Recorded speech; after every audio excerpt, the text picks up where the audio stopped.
suit. Man, we're headed out on a business trip, and when we show up to the stadium, man, we're there for business. And the next piece is, holistically, a lot of these guys don't have a suit when they show up to college. And, man, we're talking about that transition from college to the professional world. So, man, I want them to be comfortable in a suit, understand how to wear a suit, and then also be equipped with a suit so that when that time comes, you're not scrambling to go, try and find a suit for that first job interview. And then as we're going through their career, there's going to be times where we're going to have events where I'm going to put them in front of potential employers, and I want them to be dressed the way that they need to be dressed. You mentioned the business world. College football is a big business. Yep. You're in year 3. Yep.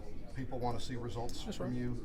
How do you kind of address the pressure that's mounting on you to deliver? Yeah, I don't pay attention to it, to be honest with you, because then it will cripple me from taking the action that I need to take.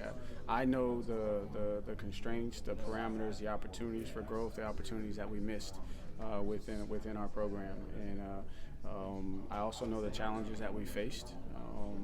I know I have a better understanding of what it takes to be successful at Virginia, and that's what I'm focusing on, and not so much the business piece. And then also too, I think we can say that college football is a business, but it's a business of what? It's a business of people.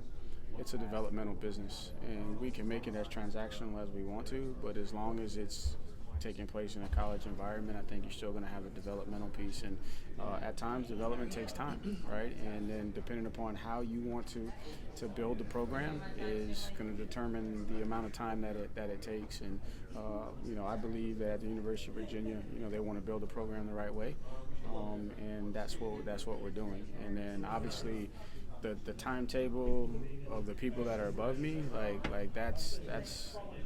I understand they may have that, but for me, I just got to focus on what I believe it takes day in and day out to get us to where we need to be based off of what's in front of us. It seems like that you guys were on the cusp last year. There was a couple, 7 games within 7 points.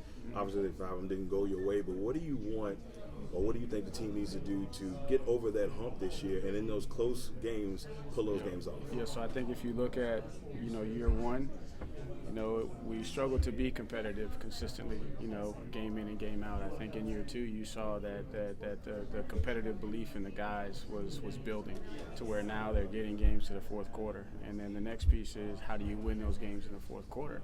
And from my experience, it's not anything other than how did you train, how did you prepare, right? And then in the off season, when you have opportunities to grow, do you take advantage of those, or do you take a shortcut, or do you hope that something goes your way, as opposed to preparing as if it's gonna go your way, so that you're in those moments you can take advantage of them. And so we've tweaked some things just in how we do things, internally, but it's not a wholesale change. And I think now what you're seeing as you talk to these young men, they have a confidence that, it's not like rocket science to win. It's 3, 4, 5 plays. Either I make the play or I don't. Why did I not make the play, right? Did I get beat physically? Okay, well then how do I improve that? Did I have a lapse in focus? Well, how do I improve that? So really breaking it down to what the actual root cause was, and then addressing those in the off season, so when the next opportunity comes, I'm prepared to take advantage of it. You talk about development. You saw last year 1,400 snaps, I think true freshmen on the field last year. How have you seen that experience kind of help in the off season, and seeing how this program can move, away from the foundation phase and kind of moving up? Yeah. So what you're seeing with those younger guys is, man, they're carrying themselves, with a different level of confidence. Man, their bodies, have changed. When we have our workouts, their communication is taking place with a lot more confidence, right? So you're just seeing a different level of confidence in those guys, which gives you, hope and an indication that it's going to translate, when we actually get into game reps in the season. How would you categorize your quarterback situation? Is it a full-fledged competition this month? Is it? Yeah, it's competition. I mean, these guys got to go compete, and obviously, it's every position is competition, right? I'm pushing the guys behind Chico to go push Chico, and obviously that position gets a lot more scrutiny. Because typically you only play one. For me, it was more on the front end, just establishing what the expectation is of the quarterback position within our system, right? Getting those guys to understand that, and then creating an environment where they could have a healthy relationship to go compete. And so they know that I don't have a prescribed. I love them both, man, and I believe in both of them that we can win at the highest level with both of them. Now there's expectations that we have of the position, and each one of them is working towards positioning themselves to be able to fulfill those. And you got to start, somewhere. And we're here today based off of kind of how it finished in the spring, but that wasn't the end of it, right? We didn't come out and say like the competition was done at the end of spring. That's just kind of like where we finished based off of that body of work. That was only 15 practices. Now we got 25 more practices to determine how it's going to end before we go into the first game. Coach, when you look at that football operations center, what does it mean for the program? Yeah, it's just confirmation for all of the guys that have put in a ton of work over the years, hoping and dreaming of being in a space like that. And then it's just a sense of responsibility to the guys that are currently in that space to make sure that they take full advantage of it, so that they can move the program to the next, to the next phase, to the next step. So it creates just when you come inside, man, it just creates a different energy, because again, I use the analogy of like when you go to a different hotel, right?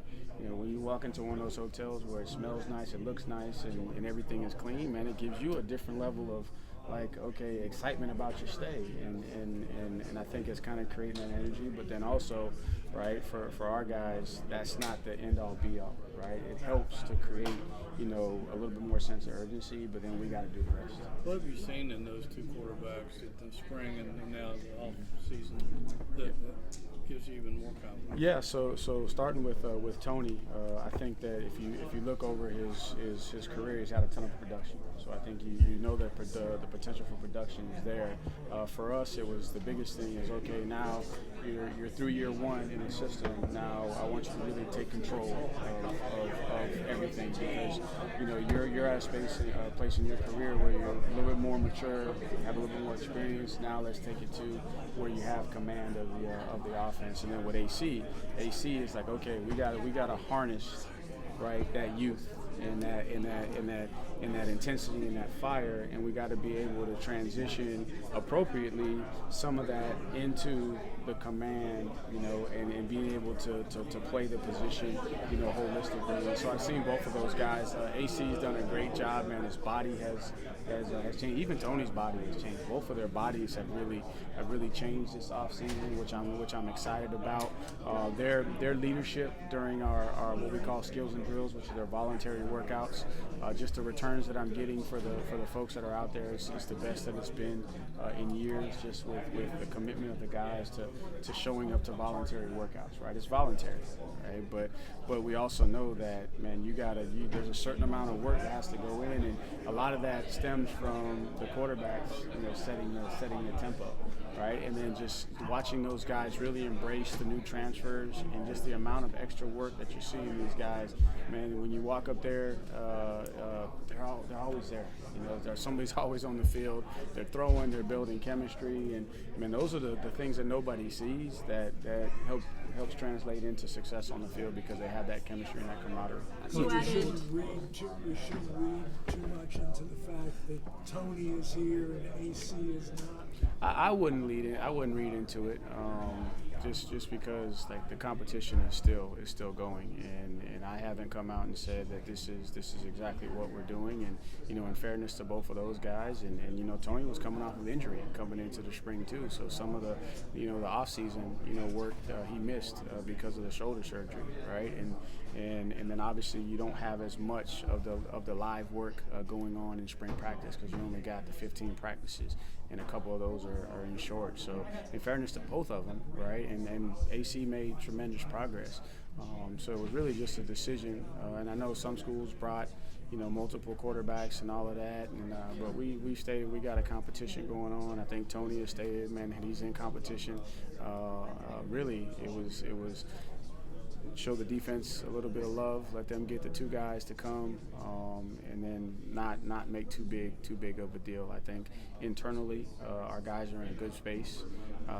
They know where everybody stands right now, and we know that we got fall camp to really go and battle and compete and kind of see where we are when we finish up with fall camp. You added. When you look at this homecoming for Clemson, and Yep. just all that you've accomplished there. Just what does Clemson mean to you, and just has anybody on that staff potentially reached out just to have this matchup? Just what is your time meant? Yeah, and I mean, everybody's going to respect the situation for what it is, and obviously I still have people that I'm close to, and we talk. We haven't talked about the matchup, and man, I'm not going to make it about me. And if you watch my time at Clemson, and hopefully I've expressed the same thing while at the University of Virginia, it's not about me, right? And this game's not going to be about me because it doesn't matter whether it's a homecoming for me or not, man. It's going to be decided in 60 minutes with no coaches on the field with the players. So that's really what it's about. And so, would I be lying to say that there won't be some emotion, seeing a lot of people that I haven't seen in a long time? Of course there will be, but ultimately I got a responsibility to make sure that I'm prepared to help the young men be successful on the field because, they want to win, right? And I want to win.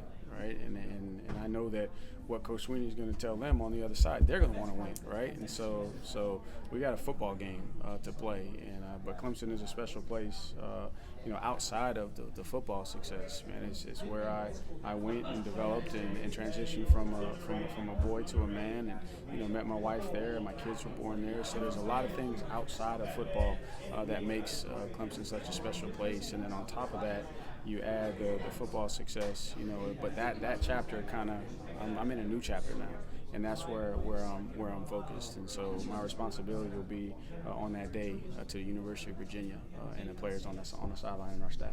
When you